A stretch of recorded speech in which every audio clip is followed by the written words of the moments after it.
dari Pak Beni. Seri 2 nih Pak Beni ya?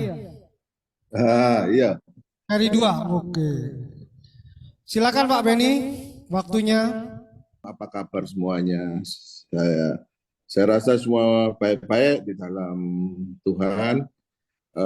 Juga selamat tahun baru, meskipun agak kelewat-kelewat. Saya berterima kasih akan waktunya, waktu yang sudah diberikan. Ini ada waktu yang saya minta kemarin untuk menyambung sharing saya di 2 bulan yang lalu. Saya ada sharing di sini, kemudian ini yang kedua, mungkin saya akan ada lagi sharingnya yang ketiga karena tidak cukup saya rasa waktunya. Saya ada beberapa saya ingin menyajikan satu lagu yang dimana lagu ini muncul pada waktu saya mendengarkan khotbah dan pada waktu saya mempelajari isi khotbah ini. Dan lagu ini setelah itu saya lagi mencari lagu apa yang cocok itu. Saya kepingin ada satu lagu. Tapi ternyata tahu-tahu muncul lagu ini. Lagu ini lagu sangat lama, isinya luar biasa. Cuma beatnya mungkin beat yang saya tidak gemari, tapi isinya luar biasa. Itu yang dinyanyikan oleh Lex Trio. Coba tolong Fit, bantuan Fit.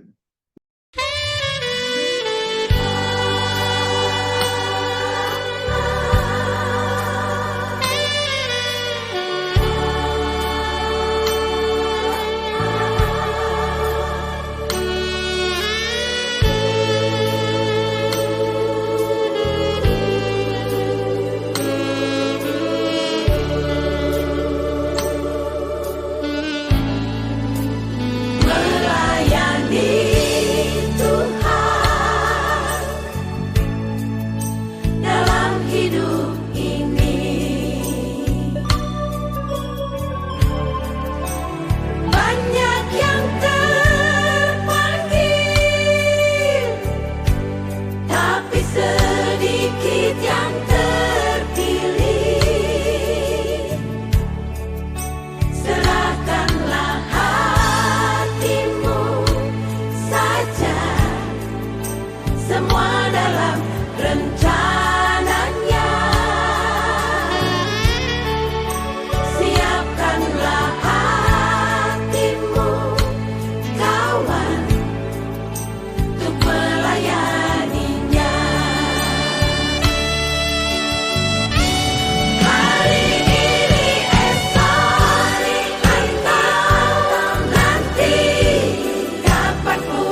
jadi begini, sharing kami yang hari ini itu adalah sambungan dari sharing yang lama. Sharing yang kemarin itu adalah bagaimana kita adanya pemuritan yang dimulai dalam keluarga kita. Suatu pemuritan yang ada dilakukan dalam keluarga kita itu ada yang terpenting, di mana kita bisa memuridkan anak-anak kami, sehingga anak-anak kami kelak besar atau ketika mereka berdiri sendiri, maka dia akan mengerti apa yang dilakukan, apa yang harus dikerjakan, apa yang harus dia gunakan untuk ke depan, beberapa nasihat atau apapun di dalam Tuhan. Karena mereka ikut pada orang tuanya. Seperti itu, dengan melihat apa yang dilakukan orang tuanya. Nah, sekarang yang kedua ini saya ingin membagikan itu adalah suatu murid yang baik. Bagaimana kemarin pemuritan berasal dari rumah kita memuridkan anak-anak kita dan membawa mereka ke jenjang yang lebih luas dan lebih lebar dan lebih lebar di mata mereka dan di mata dunia. Nah, sekarang kita akan berusaha untuk memuridkan menjadi murid yang baik. Bagaimana kita menjadi murid yang baik? Baik dalam arti bisa baik, bisa hebat, bisa menjadi murid yang besar. Ada satu hal yang saya ingin tayangkan, ada 2 gambar. Tolong, Fit, gambarnya.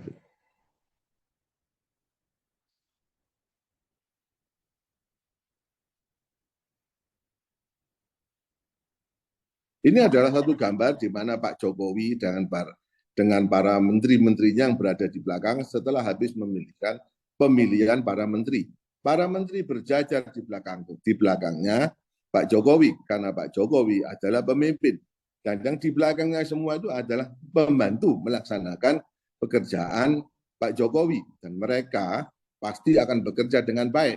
Mereka akan selalu bersaing di dalam pekerjaan dan jenis masing-masingnya supaya mereka bisa terlihat bahwa apa yang ditugaskan oleh pimpinan akan berjalan dengan baik. Selanjutnya. Nah, ini adalah suatu slide juga di mana Tuhan Yesus bersama murid-muridnya. Dia bersama-sama berjalan dengan murid-muridnya. Tetapi ada satu hal yang menarik buat saya, di antara mereka, kalau nanti kita baca ayatnya, itu terjadi suatu persaingan. Itu wajar kalau menurut saya ada suatu persaingan. Kita juga menjadi suatu hal yang sama dalam kehidupan kita. Dalam tujuan hidup ini, kita ini kan harusnya menentukan arah. Kita sebagai apa, kita besok ingin menjadi apa, kita akan visi misinya mau menjadi apa, itu semua ada. Dan kita tidak menjadi satu hal yang biasa-biasa saja. Seorang selalu memimpikan bagaimana kita menjadi lebih baik, lebih besar, dan lebih hebat dari yang lain. Itu adalah satu ciri-ciri sifat manusia. Tetapi apakah itu harus seperti itu? Oh tidak, ada yang bersifat biasa dan diam, banyak juga.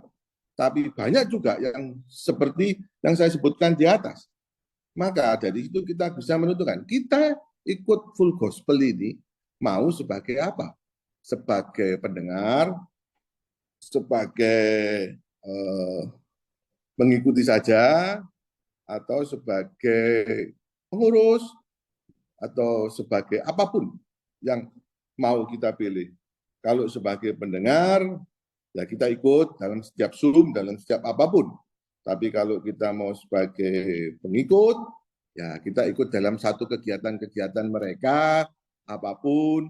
Dan kalau sebagai pengurus, ya seperti yang tadi terlihat di ruangan yang tadi, di mana para pengurus yang baru ini bersekutu bersama-sama untuk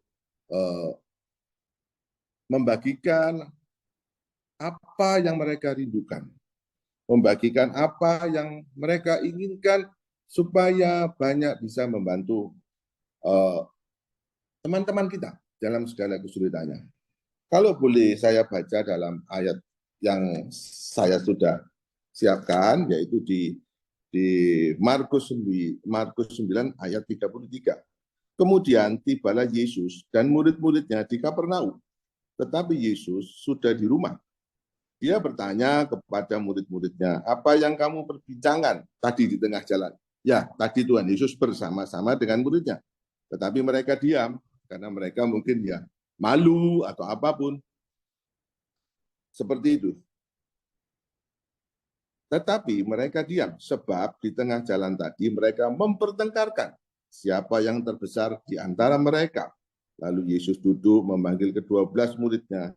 Katanya kepada mereka, jika seseorang ingin menjadi terdahulu, hendaklah dia menjadi yang terakhir dari semuanya dan pelayan dari semuanya.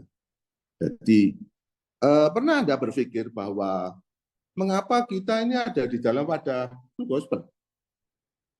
Kita kadang-kadang nggak pernah berpikir, kenapa teman kita yang mengajak kita masuk ke full gospel, kok kita mau?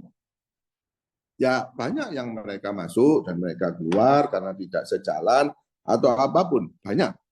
Tapi banyak mereka juga yang bertahan di dalamnya. Banyak juga mereka yang menjadi aktif. Seperti sekarang kita lihat di pengurus-pengurus City Chapter yang saat ini. Ini adalah orang-orang yang baru, orang-orang muda, orang-orang yang berintegritas, dan orang-orang yang mengasihi Tuhan. Tapi dalam hal ini, apa yang kita lakukan dari dalam sisi pelayanan ini? Kita tidak bisa bertengkar dengan pelayanan ini bahwa kita yang terbaik, bahwa kita yang terhebat. Karena dalam pelayanan itu tidak ada takhta, tidak ada posisi. Kalau Anda semua saudara-saudara ini di dalam satu perusahaan, Anda bos, maka semua orang yang ada di bawah kita semua itu menurut perintahnya kita. Kalau dia tidak menurut perintahnya kita atau yang kemauan kita, maka mereka bisa disuruh resign. Itu suatu hal yang wajar karena kita adalah bos. Tapi di dalam pelayanan tidak bisa begitu.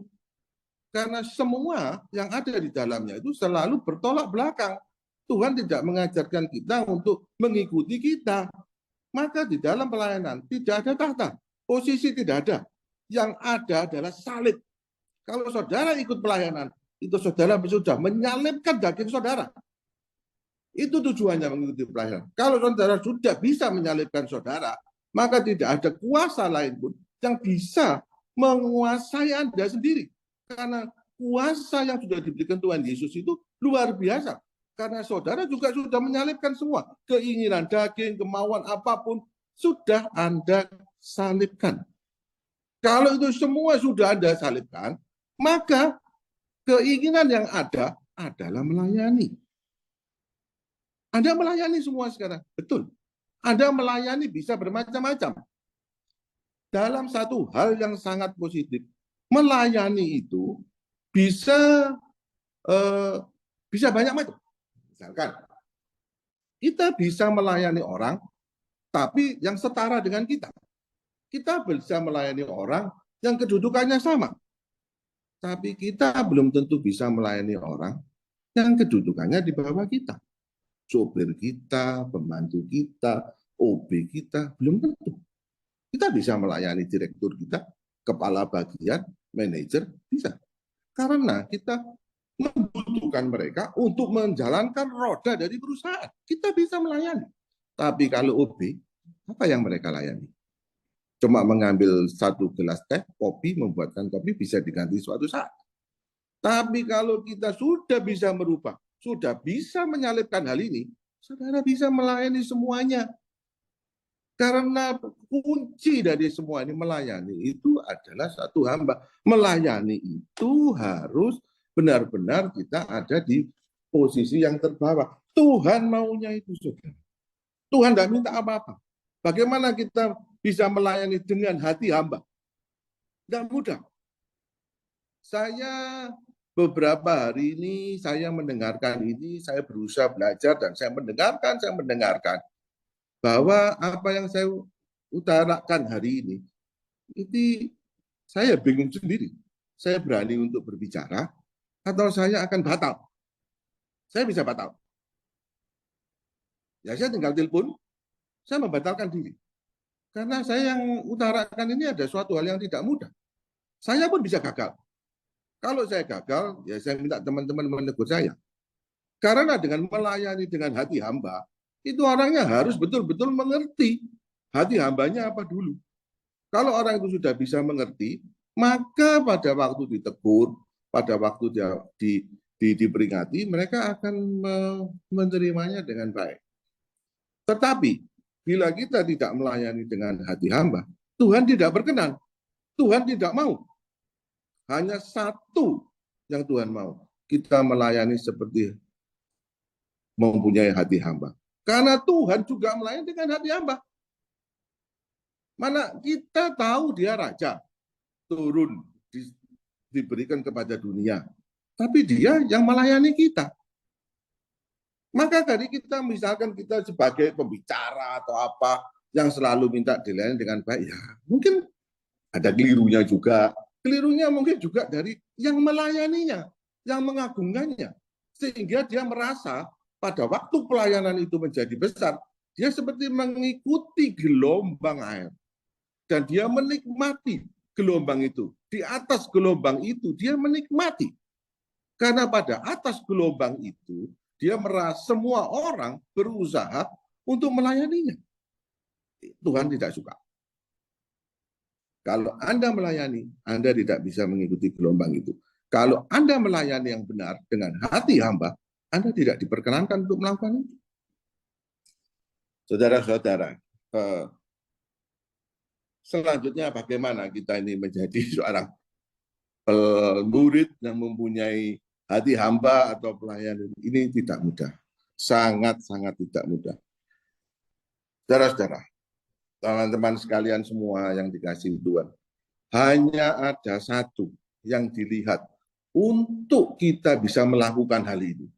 Kalau kita bisa melewati, bisa mengasihi, bisa melampaui hal ini, maka ini ada suatu hal, ada warisan yang terbesar bagi anak kita, bagi generasi selanjutnya, generasi muda. Karena warisan itu bisa banyak macam. Anda punya hotel, Anda punya perusahaan yang sukses, perusahaan sekarang Anda besar, Anda diberkati, perusahaan Anda banyak, punya pegawai ratus, ribu kemungkinan, itu bisa diwariskan kepada anak-anak Anda. Tetapi hal itu, yang terpenting itu adalah bagaimana perjalanan kita melampaui perjalanan hidup kita bersama dengan Tuhan, karena kita melayani dengan hati hamba, itu dilihat. Itu yang dihadapi. Kalau dia tahu betul perjalanan seperti itu, maka kita sudah memberikan warisan yang terbesar bagi anak-anak kita, bagi generasi yang selanjutnya yang akan membantu atau memerintahkan di dalam apapun, baik itu perusahaan, baik itu di masyarakat umum, atau di mana dia berada. Di situ letaknya. Dia akan menjadi orang-orang muda, orang-orang yang mempunyai hati hamba, orang-orang yang penuh kesederhanaan, dan orang-orang yang mementingkan orang lain. Tidak mudah untuk melakukan ini semua. Selanjutnya adalah begini. Untuk bisa menjadi, Anda bisa menjadi suatu ini kerpeannya banyak banget sih. Jadi saya kadang-kadang pusing juga saya bacanya, kebanyakan nulis. Kalau kita mau menjadi besar, kita mau dilihat Tuhan, kita mau dekat dengan Tuhan, kita mau mendengarkan suara Tuhan, kita mau apa? Kita ini harus menjadi, kita kepinginan, kita ingin menjadi orang yang teratas. Beberapa hari minggu yang lalu saya ada persekutuan di Besar, dan saya tidak bisa hadir pada malam hari yang Jumat atau Kamis, atau itu saya tidak bisa hadir karena saya terlambat. Di mobil saya ini komplain, saya ini kok rasanya, saya baru selesai kerja, agak malam sih, jam berapa itu saya baru selesai kerja. Kemudian saya melakukan perjalanan itu dengan istri saya, Dan saya sampai di Trawas itu kira-kira pukul 9 atau lebih. Jadi saya tidak hadir dalam persekutuan itu. Itu adalah persekutuan dari Pak Bambang kepada City Chapter. Saya tidak bisa hadir. Saya capek, saya kelaparan. Tapi di mobil itu saya bisa berpikir begini. Ya mohon ampun Tuhan, saya minta ampun. Kok bisa saya bekerja sedemikian berat? Menurut saya merasa, kok bisa berat ya kerjaan saya tadi ya? Kok bisa Tuhan tidak melapangkan jalan saya? Kenapa Tuhan tidak memberi jalan yang halus? Coba Fit, Kuano yang mati. My plan, coba Kuano. Ada Fit. Ini rencana saya. Rencana saya berjalan lurus dari titik ini menuju ke bendera itu. Finish. Tapi rencana Tuhan lain. Rencana Tuhan di bawahnya. Anda jalan, nanti Anda masuk ke mungkin ini bisa got, ini bisa kali, kalau kali tenggelam, kalau saya nggak bisa renang ya saya bisa mati. Kalau yang bisa renang bisa. Terus dia dengan bawa naik lagi ya menang, karena itu dipasang bendera. Ini kan kayak orang main game. Kemudian dia jalan lagi naik itu, ya dia masuk lagi tuh ke kubangan yang berisi batu-batu. Nah ini tidak enak. Kubangan berisi batu-batu ini seperti yang kemarin saya bikin. Saya seorang arsitek. Jadi saya juga merencanakan sesuatu, maka saya mendesain suatu turap itu berisi batu-batu. Nah, turap itu berada di bawahnya tanah untuk menahan tanah itu. Nah, kalau saya jatuh di situ, wah ya pasti babak belur, Pak. Bisa pasti. Kalau yang seumur-umur saya patah tulang. Nah, tapi Tuhan membawa lagi naik terus, naik puter-puter. Nanti bisa turun lagi, kena awan, hujan. Terus Tuhan membawa kita ke satu kemenangan, yaitu berubah hati. Oke, Fit. Itu rencananya saya yang lurus. Karena saya berpikir, saya ini kok terlalu banyak terjadi masalah ya. Masalah yang saya pikirkan kemarin sampai sebelah, saya tidak melayani dulu karena saya mengkonsentrasi dengan permasalahan saya. Permasalahan saya yang terjadi itu permasalahan yang ada, tapi saya kembangkan di pikiran saya, di otak saya, sehingga saya nggak bisa tidur, berangan-angan macam-macam. Kan saya arsitek, Pak. Kan saya biasa merencanakan sesuatu yang di luar pikiran yang lain. Kan biasa. Jadi saya berpikir berkembang banyak, mengakibatkan saya tidak bisa tidur. Tapi aneh, saya punya antena radio saya. Frekuensi saya ini kadang-kadang, bukan kadang-kadang, sering tidak ketemu sama Tuhan. Tapi Tuhan itu luar biasa. Tuhan itu selalu mendengarkan lewat suara. Suaranya siapa? Bisa hamba Tuhan. Saya sering mendengarkan mesbah doa. Itu bisa muncul di situ. Saya tenang lagi. Mesbah doa. Nanti hari Minggu saya ke gereja. Firmannya muncul lagi. Nanti saya diam lagi. Saya lagi diam-diam. Saya kepingin. Ya kan tidak bisa tidur kan. Dengarkan khotbah. Ya khotbah apa aja yang saya suka. Bisa khotbah Leo, bisa khotbah Sukirno, siapa tak dengerin. Atau Pak Wilip, saya dengerin. Isinya sama, Pak. Sama persis. Jadi saya pikir heran, loh. Saya ini berusaha untuk mengatasi. Saya ini berusaha untuk bisa bagaimana hal ini bisa teratasi. Apa yang menjadi pikiran saya? Tidak semuanya saya ceritakan sama istri saya. Istri saya bisa kepikiran dan bisa tidak itu. Sebetulnya tidak ada masalah. Sebetulnya tidak ada masalah. Masalahnya kenapa? Karena hatinya ini yang menjadi masalah. Pikirannya ini yang menjadi masalah. Masalahnya tidak ada apa-apa sih. Misalkan kejadian itu sungguhan terjadi. Apa yang? Ya, apa yang harus kita relakan untuk kita lepaskan? Dan apa yang kita relakan untuk kita lepaskan, apakah ada dan tidak ada? Kalau tidak ada, itu menjadi berat beban pikiran yang luar. Kalau ada kan ya tidak apa-apa, saya juga tidak ngapa-ngapain. Nah ini yang tidak bisa dirubah. Mindset ini yang tidak bisa dirubah. Nah lanjut, terus bagaimana untuk menyelesaikan?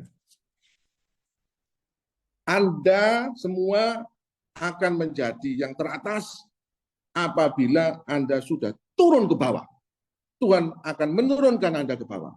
Yusuf sebelum menjadi mangku bumi, dia masuk tahanan. Setelah itu Tuhan bawa dia menjadi menjadi orang yang berkuasa. Tuhan membawa kita melalui jalan tersebut.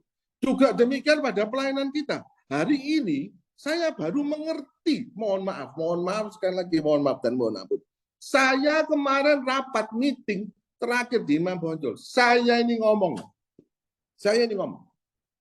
Full gospel sekarang ini sudah berubah.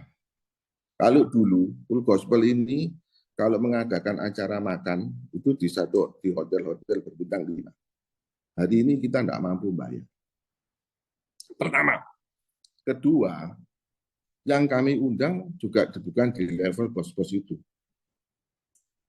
Maka full gospel ini tidak berkembang, tergerus oleh kegiatan dari gereja, pelayanan gereja. Terus apa yang harus kita lakukan? Kaum muda belum tentu mau, karena kita tidak punya plan yang baik untuk kaum muda.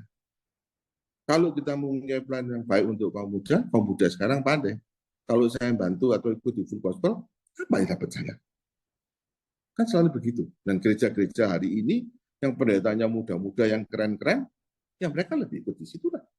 Dengan segala aktivitas dan segala apa yang dia punya, dia bisa salurkan. Kita nggak punya. Saya baru mengerti beberapa hari ini sebelum saya berani. Itu yang meyakinkan saya untuk berani berbicara hari ini, malam ini. Saya baru berani. Ternyata saya sudah minta ampun sama Tuhan. Saya salah pengertian. Kalau kita berbalik pada pemikiran yang tadi ini, bahwa konsep untuk melayani harus mempunyai hati hamba, ya sekarang ini sudah. Ini pas. Kalau kita melayani teman kita, konglomerat, atau sesama teman kerja, gampang. Tadi kan saya sebut, gampang. Kita undang makan, dia pasti datang. Apalagi kita sering memberi pekerjaan kepada dia. Sangat simpel. Tapi kalau kita melayani teman kita yang pada posisi tidak sama dengan kita, nah, masalah Pak. Itu masalah paling besar. Dan itu masalah yang Tuhan tidak suka. Itu yang menjadikan hati kita ini berubah. Hati kita menjadi keras. Tuhan tidak suka hati kita keras. Tuhan mau hati kita lembut. Tuhan mau hati kita seperti hamba. Hamba tidak punya kewenangan apa-apa. Tidak punya bukan kewenangan. Hamba ini tidak mempunyai satu, hamba kan sudah seperti itu. Dia tidak punya suatu hak untuk melakukan sesuatu. Misalkan kita melakukan sesuatu kepada OB kita, tolong ambil minum. Setelah dia ngambil, saya bicara terima kasih, boleh?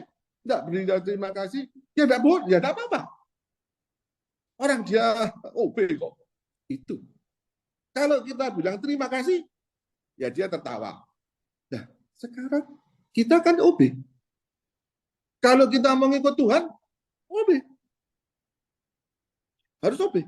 Kalau tidak bisa menjadi OB, Anda bukan murid yang baik. Anda ikut masuk di full gospel, seperti tadi, menyalahkan daging Anda.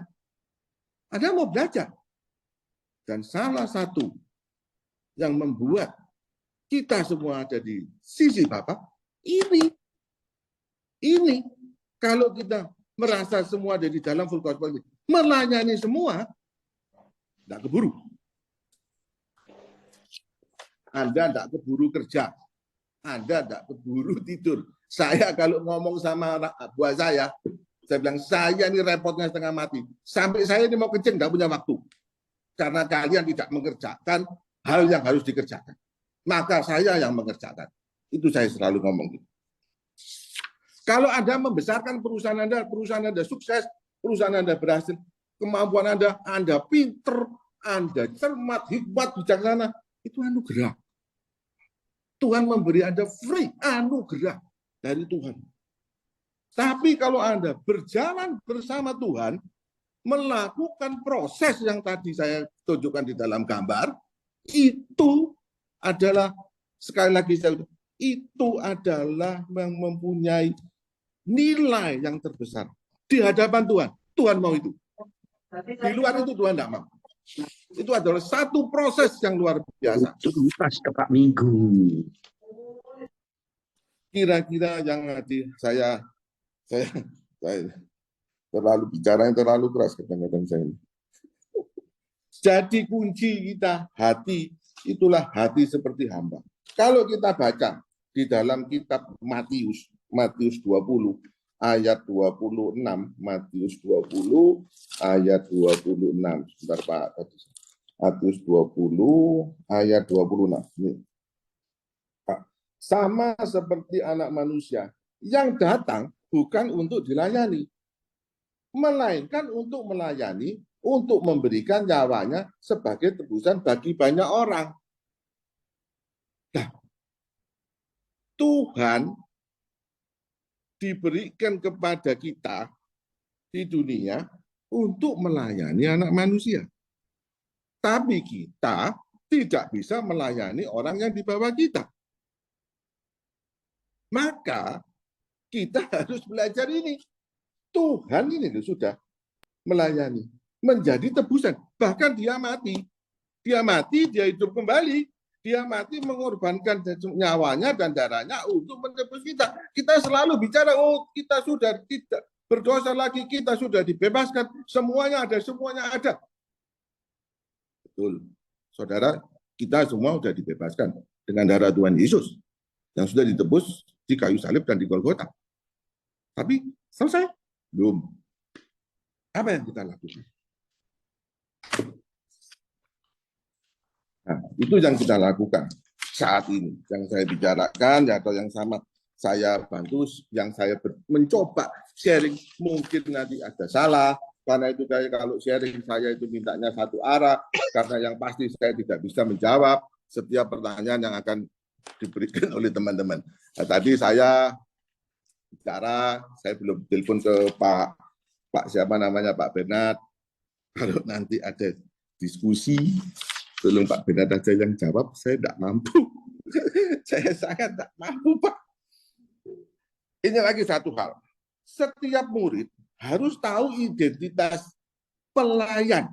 Melekat pada dirinya. Jangan sampai kita merasa melekat. Saya bos, betul. Saya dipanggil Pak Bos. Sama teman-teman yang ada. Di ini pun saya dipanggil Pak Bos. Di mana-mana saya dipanggil Pak Bos. Saya bukan orang yang banyak harta. Cuma saya bisa menyelesaikan hal yang mereka serahkan kepada saya. Padahal yang menyelesaikan juga bukan saya. Saya juga nyuruh orang bawahan saya. Karena dia tahu beres, saya dipanggil Pak Bos. Kalau di internal kita, tidak ada masalah. Mereka tahu. Tapi kalau itu di restoran, woi Pak Bos, kan orang pada noleh. Waduh, Benny sekarang jadi bos. Waduh, mati dong. Saya kan malu, Pak. Saya orangnya orang yang tidak suka memamerkan diri. Dulu mungkin saya suka, Pak. Sekarang enggak. Saya sudah minta ampun, Pak. Yang saya sambung, Pak. Identitas pelayan melekat dalam dirinya. Kalau identitas pelayan tidak melekat dalam diri kita, apabila ia berpikir berbeda, maka dia berada dalam keadaan bahaya. Secara spiritual, secara kerohanian kita, bukan secara ekonomi atau bukan, ini secara spiritual. Dan pasti dia akan mengabaikan karakter sejatinya. Ya otomatis toh, Pak. Kalau itu sudah otomatis. Dan panggilannya sebagai pelayan otomatis, semua ini gandengannya satu. Sama, satu garis. Maka dari itu, apa yang harus? Nah, pada waktu saya membaca ini, saya itu mendengarkan mesbah doa.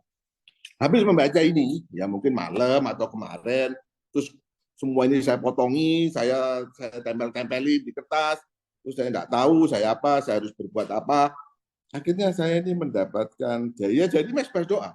Pagi-pagi itu saya dengarkan muncullah Ibrani 12 ayat 14. Cuma saya bicara yang ayat 12 dan 13 saja. Sebab itu kuatkanlah tangan yang lemah dan lutut yang goyah. Dan luruskan jalan bagi kakimu. Sehingga yang pincang jangan terpelecok tetapi menjadi sembuh. Ini. Kita kan tidak bisa mengatasi ini. Maka kita harus menguatkan tangan. Untuk apa? Untuk berdoa. Setelah Anda berdoa, Anda butuh lutut. Nah, kalau lututnya kita tidak kuat, maka kita akan menjadi goyah. Kalau kita goyah, maka kita tidak bisa berjalan lurus. Di sini otomatis. Hal ini, Pak. Hal ini terjadi hari apa ya? Hari Senin. Hari Senin saya ini diajak selamatan sama teman saya di villa. Saya lagi ngerjain villa, Pak, di Trawas. Saya naik ke lantai 3, Pak. Saya dulu, Pak, naik turun gedung. Kalau merencanakan gedung atau itu kan belum ada lift, belum. Saya naik kaki, Pak, jalan kaki. Lantai 10, lantai 12, PP kurang balik. Pulangnya apa? Kiu semua. Memang iya. Saya kemarin, saya dari lantai 1 menuju lantai 2. Titik saya naik tangga. Turun karena jaraknya tangga besar. 2 hari yang sampai hari ini, sudah 2 hari, toh. Sekarang kan hari Rabu. Ya, Senin, Selasa. Kaki saya ini seperti saya jalan di lantai 10. Saya ini pikir, saya ngomong, waduh, saya ini kok jalannya geran sama istri saya. Loh, periksa aja ke dokter. Wah, itu emang kan otak. Bikin kamar di bawah, ojo di atas. Saya pikir, loh, ini bukan suatu hal yang kan. Ini mengingatkan saya lagi bahwa kalau saya jalan saya sulit, jadi saya ke kantor. Loh, jalan saya biasa, tapi saya enggak ke proyek.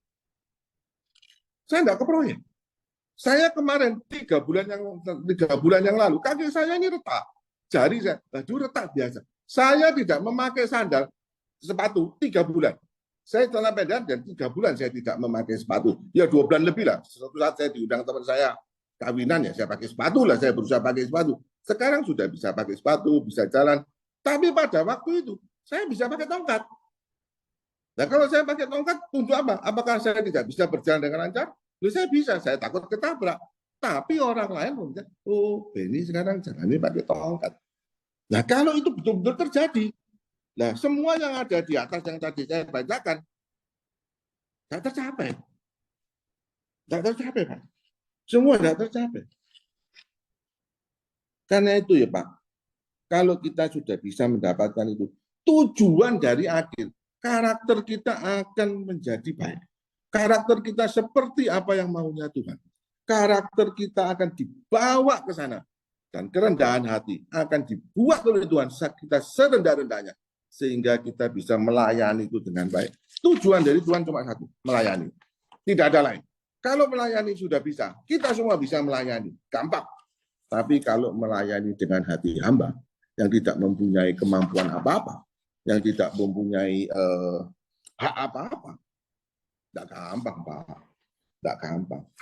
Kita melayani, Pak. Saya itu, Pak. Kemarin dikasih jabatan. Sosial departemen saya sudah hapus, Pak. Sosial departemen itu mudah untuk dilakukan. Tidak ada sulitnya. Butuhnya apa? Uang. Tapi untuk melakukan itu dengan hati hamba, itu nggak bisa, Pak. Saya bisa menyelesaikan. Mau berapa? 1.000, saya bisa. Saya tinggal telepon tokonya, suruh ngepak, uangnya saya transfer. Selesai itu, Pak.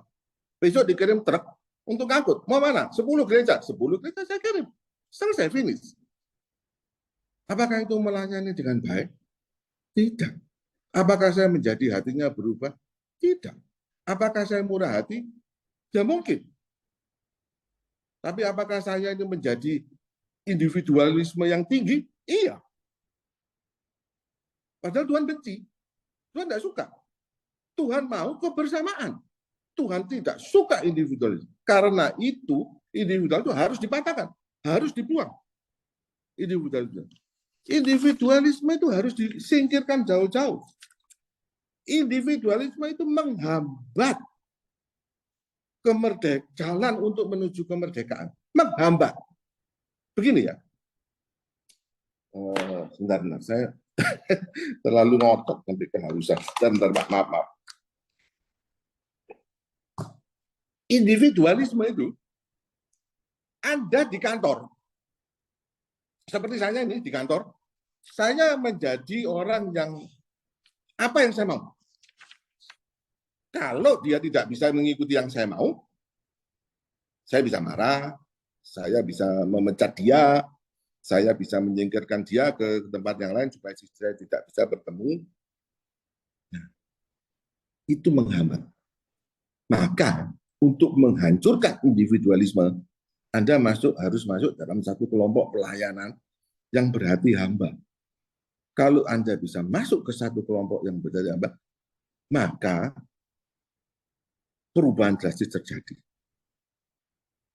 Kalau Anda sombong, Anda akan menjadi tidak sombong. Kalau Anda orang yang tinggi hati, Anda akan direndahkan hati. Kalau Anda melayani di gereja, di mana, atau sekarang ini teman-teman lagi melayani di Guilin seperti itu, apakah mereka butuh ucapan terima kasih? Kita bisa memberi thank you ya, David, aku terima kasih buat bantu tadi ngatur quote atau ngatur lagu. Terima kasih ya, terima kasih. Ya.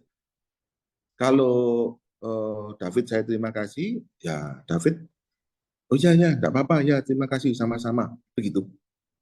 Tapi kalau saya tidak mengucapkan terima kasih, kalau David itu melayani dengan hati hamba, David tidak boleh marah.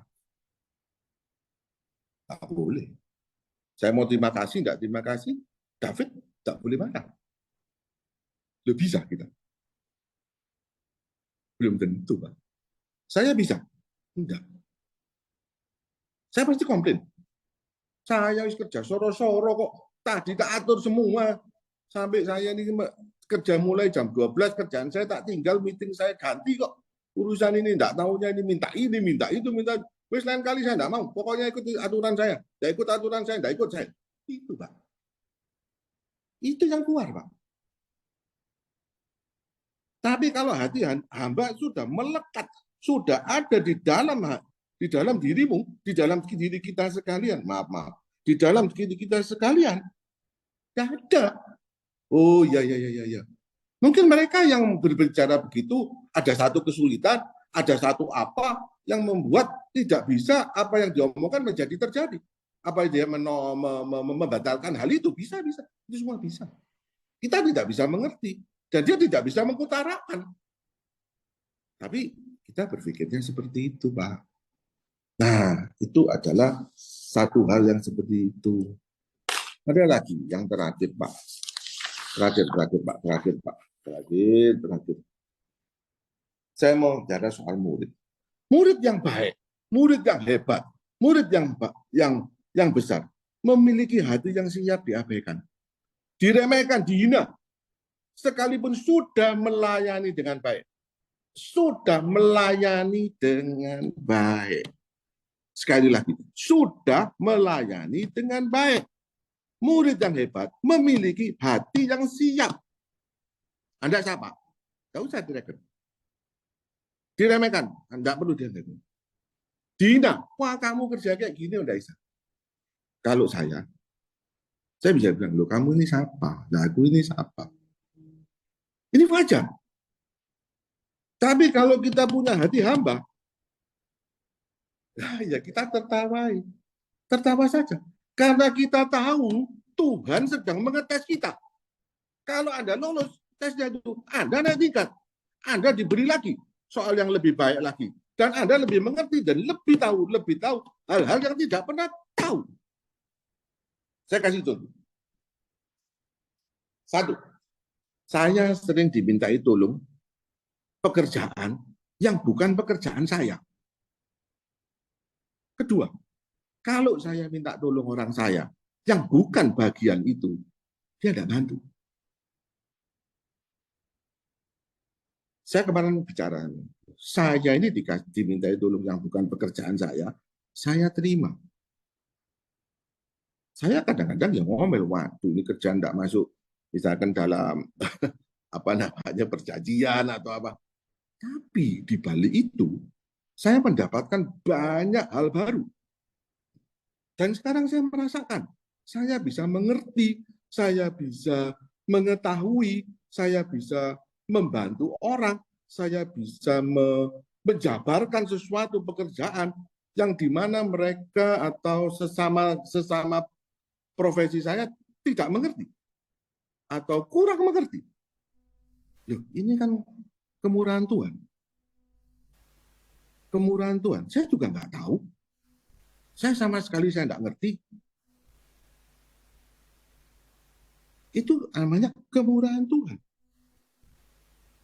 Kalau sekarang Anda semua tahu, Anda dibilang orang hebat. Anda orang top. Anda bos. Tapi kalau Anda tidak mengetahui, Anda bilang, oh ya biasa-biasa aja.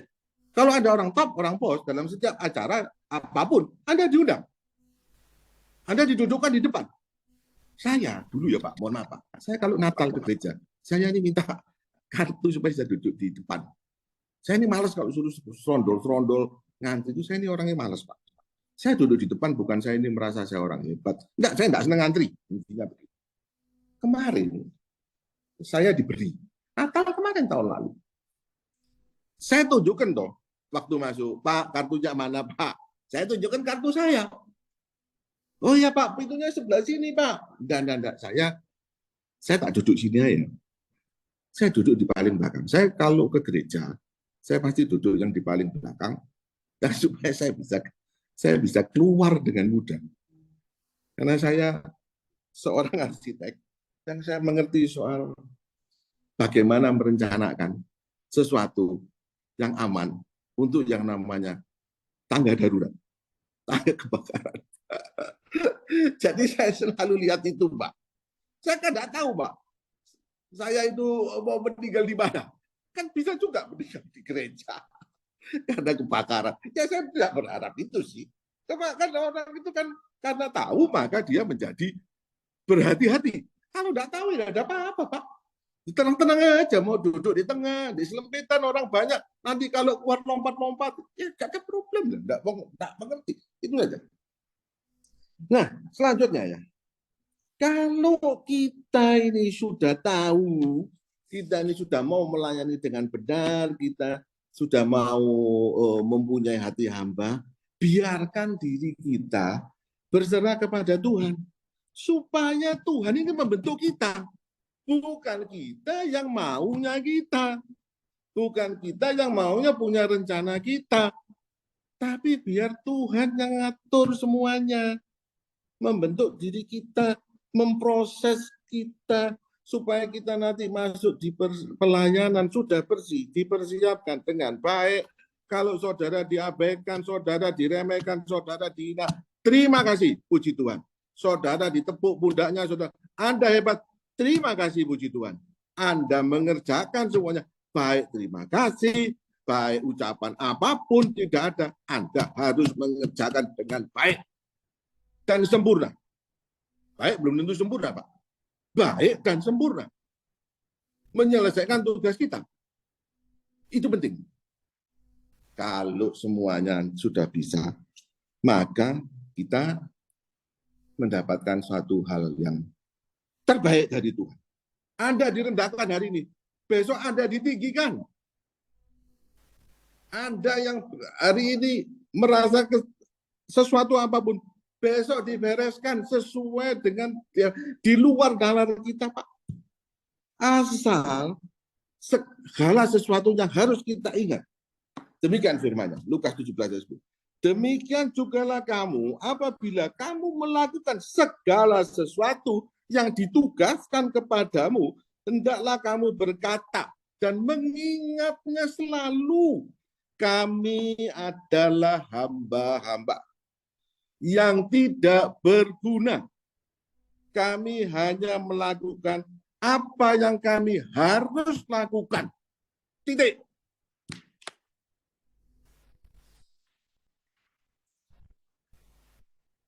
Ya Pak. Sudah ngos-ngosan. Terakhir Pak. Terakhir sekali Pak. Fit, tolong kuano gambari itu Fit, tolong Fit. Izin minum Pak, gambari apa namanya. Nah, ini gambar. Saya suka sekali gambar ini. Dan saya cari gambar ini. Saya gambar ini memang sengaja saya cari. Kenapa saya cari? Ini mencerminkan satu pendobrakan kepada individualisme. Kalau kita tahu orang ini bisa sampai di bawah, oleh siapa? Oleh sahabatnya. Siapa sahabat? 4 orang yang memikul dia dan yang membongkar atap ini. Siapa orang itu? Anda semua yang ada di Full Gospel. Yang mempunyai hati hamba. Dan teman Anda yang ada di situ. Yang tidak bisa berbuat apa-apa. Anda tolong. Anda tolong dengan tenaga Anda. Anda tolong dengan apapun kesulitannya. Apa gampang dok membuka atap ini? Tidak mudah. Saya arsitek, saya ngerti orang bikin atap. Apa mudah? Tidak mudah. Ya mungkin zaman dulu mudah, tapi sekarang kan tidak mudah. Tapi kesulitannya kan bukan perkara membongkar atap tersebut. Kesulitannya adalah hati kita yang membawa orang ini, yang kita mau meredakan orang ini. Orang ini siapa? Saya tidak tahu. Orang ini kaya, orang ini miskin, OB, tukang becak, tidak tahu. Kalau orang ini kaya dan memberi pekerjaan kepada kita, tidak ada masalah. Gampang.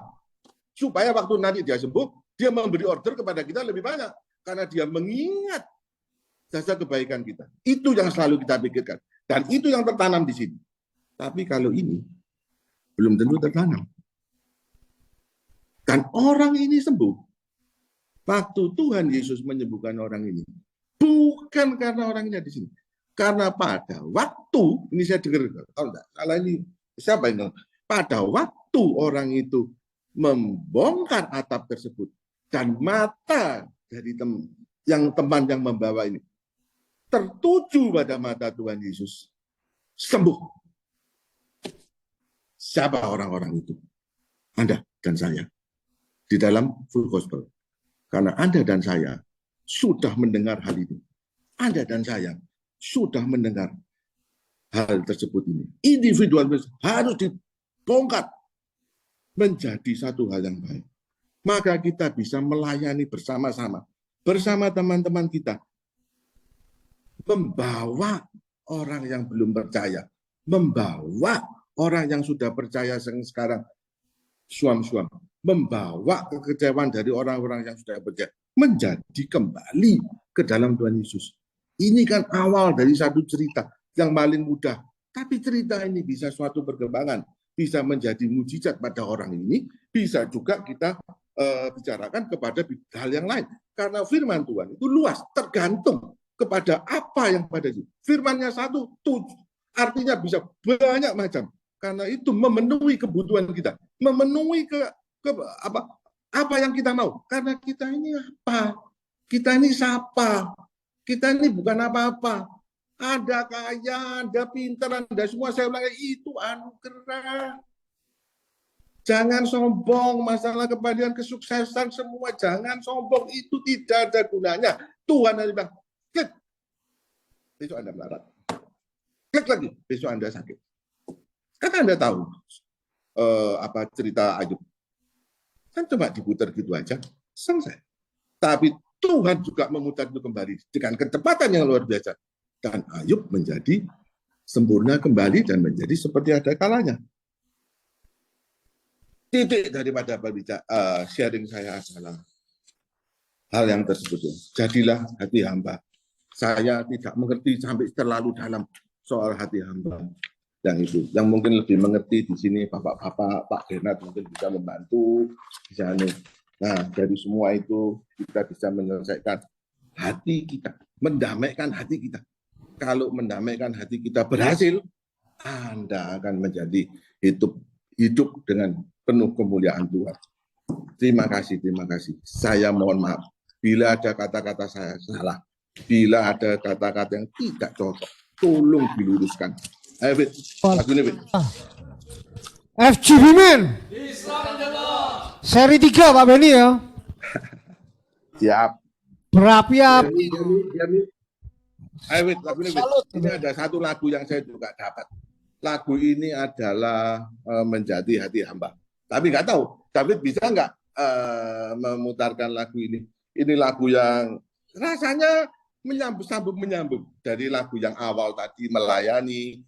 Terus saya mendapatkan quote-quote itu dan saya juga mendapatkan lagu ini. Ini lagu tengah-tengah, David. Yuk kita dengarkan pujian.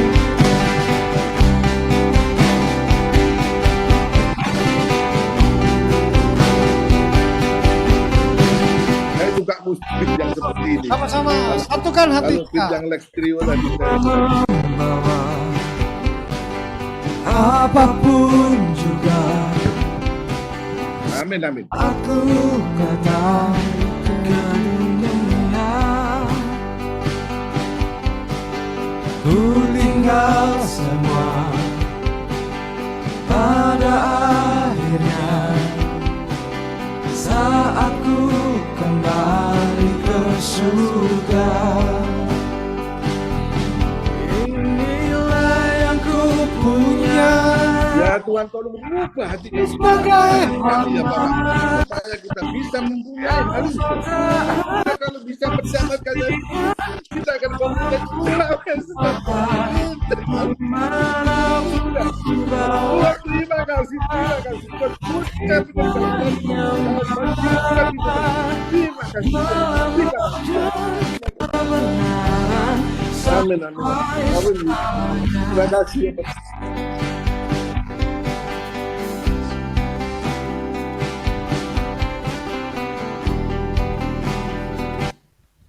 Oke, luar biasa Pak Benny, puji Tuhan. FGB Man.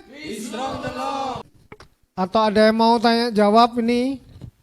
Ada waktu? 1-2 pertanyaan, oke? Ada nggak Pak Heru? Teman-teman di Zoom ada pertanyaan nggak dari sharing firman Pak Benny tadi? Gimana mau tanya, wong lemes saya dengarkan. Wah, itu saking tope itu, saya sampai heran ini.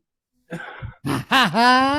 Lah, wong kita temen deket kok, PBG ini. Saya sampai, apa itu, ngecat istrinya. Wah, jadi pendeta teman nih. Iya, urapi Pak Heru. Berapi-api. Iya. Rohnya menyala-nyala. Luar biasa PBG sekarang. Halim bilang saya bilang sama Pak Bambang, kalah Halim ini. Saya bilang gitu. Ciami saya ini PBG. Kalah, nyerah. Angkat tangan.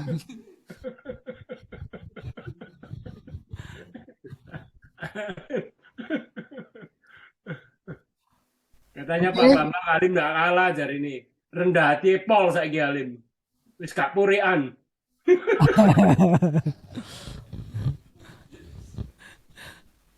Oke. Gak ada pertanyaan ya? Kalau gak ada pertanyaan saya kembalikan ke Pak Bernard untuk closing statement sekaligus doa penutup. Terima kasih. Silakan Pak Bernard. Ya, saya rasa ini sudah sangat bagus ya. Jadi mungkin saya hanya mengambil poinnya saja. Nanti kalau perlu tolong tambahkan lagi Pak Benny ya. Supaya teman-teman bisa masuk poinnya itu. Jadi saya hanya yang judulnya adalah menjadi murid yang baik. Ya, itu kan ini kan bagian yang kedua. Jadi yang pertama itu menjadi memuridkan keluarga, anak. Ini menjadi murid yang baik, itu temanya. Nah, bagaimana itu? Saya menangkapnya nanti 3. 1, dia itu pikul salib. Nyangkal diri, artinya melawan kedagingannya. Yang biasa sombong, dia harus dengan pimpinan Roh Kudus akan direndahkan. Yang tadinya suka ngamuan, nah ini dia akan diubah menjadi lebih sabar. Karena Tuhan Yesus ngomong gini, kalau kamu mau mengikut aku jadi murid itu, syaratnya adalah kamu harus menyangkal dirimu, pikul salibmu, ngikuti Tuhan, gitu, dan baru mengikut aku sebagai murid. Gitu loh. Jadi syaratnya ini. Jadi pertama ini jadi dia betul-betul orang yang sudah lahir baru.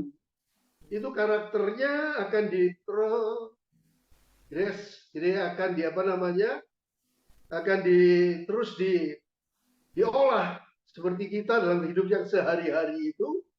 Seperti tadi kan Pak Benny kasih contoh itu kan, kalau misalnya orang maunya planningnya itu semuanya lurus, wah terakhir sudah dapat reward itu.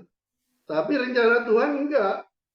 Dia mau rubah karakter kita itu bisa naik turun, masuk di lembah, kadang-kadang naik ke gunung. Waduh, kita kadang-kadang tuh kalau sudah dalami masalah-masalah itu ya betul itu bisa puyeng gitu.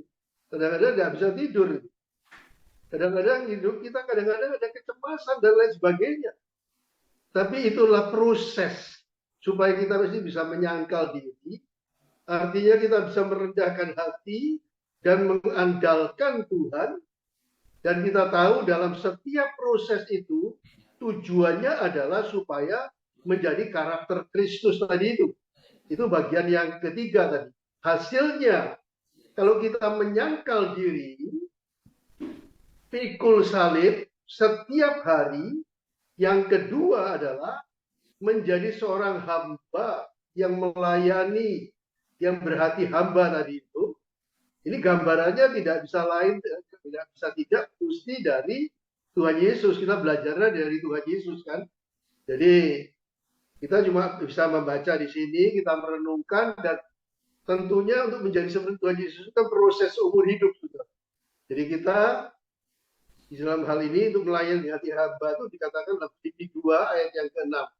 Yang walaupun dalam rupa Allah tidak menganggap kesetaraan dengan Allah itu sebagai milik yang harus dipertahankan. Artinya dia tidak gengsi-gengsian. Ini menjadi murid yang melayani dengan hati hamba.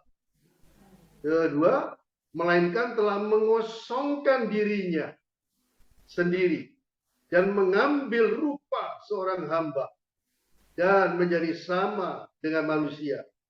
Allah menyamakan dirinya dengan manusia. Ini hati hamba, saudara. Kadang-kadang kita untuk bisa merendahkan diri, untuk menjadi orang bisa melayani orang yang ada di bawahan kita, itu tidak mudah, saudara. Tapi seperti tadi sudah panjang lebar. Tapi ini contohnya, kita harus mengosongkan diri. Dan belajarnya mengosongkan diri itu melepaskan keangkuhan, melepaskan keakuan. Itu ada yang gampang, ada yang susah. Saya termasuk mungkin yang agak susah. Jadi sama seperti manusia. Dan dalam keadaan dia bisa merendahkan diri jadi manusia. Dan dalam keadaan sebagai manusia, malah merendahkan diri lagi. Dan taat sampai mati. Mau berkorban, naik ke kayu salib, mati di sana. Tapi inilah karakter Kristus tadi. Memikul salib, mati, mematikan daging tadi itu. Mematikan segala macam hal-hal hawa nafsu dengan pertolongan Tuhan. Maka dia menjadi hamba, melayani dengan hati hamba, seperti tadi yang dikatakan dalam Filipi pasal 2 itu. Dan kemudian karakter Kristus itu muncul. Ya, karakter Kristus itu muncul. Dan sebagai kuncinya tadi itu, kami adalah hamba-hamba yang tidak berguna. Kami hanya melakukan apa yang harus kami lakukan. Hamba tidak punya hak, hanya nurut tuannya, yaitu Tuhan Yesus. Ayo, mungkin ada Pak Beni, ada tambahkan?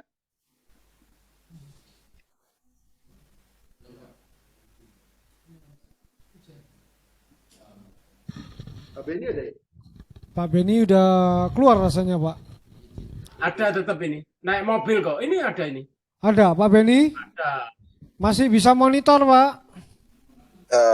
Saya habis tenaga pikiran saya udah habis. Lupa berat Pak.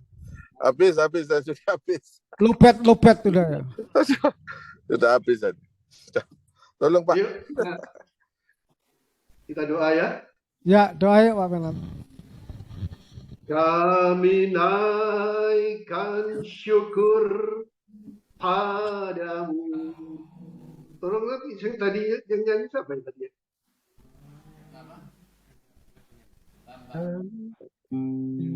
Ayo Pak Heru, kami naikkan syukur yuk.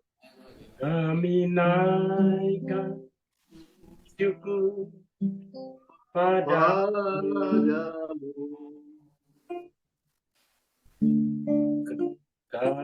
Kami naikkan syukur padamu.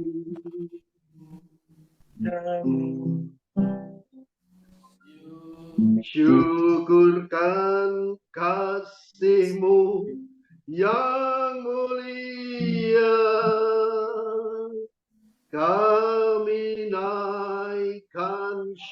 syukur padamu. Ayo kita sembah Tuhan yuk. Haleluya. Haleluya. Terima kasih Tuhan. Terima kasih Bapa. Terima kasih. Haleluya. Haleluya. Bapa di sorga, terima kasih Bapa. Karena firman-Mu pada malam hari ini menguatkan kami, membangkitkan roh kami. Untuk kami melayani dengan hati hamba yang tidak gengsi-gengsian. Yang mau mengosongkan dirinya. Tidak punya hak apa-apa seperti Tuhan Yesus. Dari seorang Allah, maksud saya dari Allah. Dia mau menghambakan dirinya. Karena melakukan kehendak Bapa. Untuk menjadi seorang manusia. Menjadi manusia merendahkan diri lagi.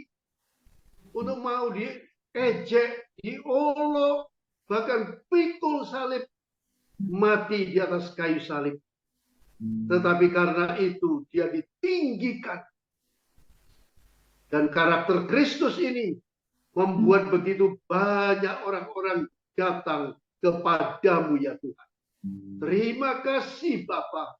Kami adalah hamba-hamba yang tidak berguna. Kami hanya mau melakukan apa yang harus kami lakukan. Kami mau pikul salib. Kami mau menyangkal diri.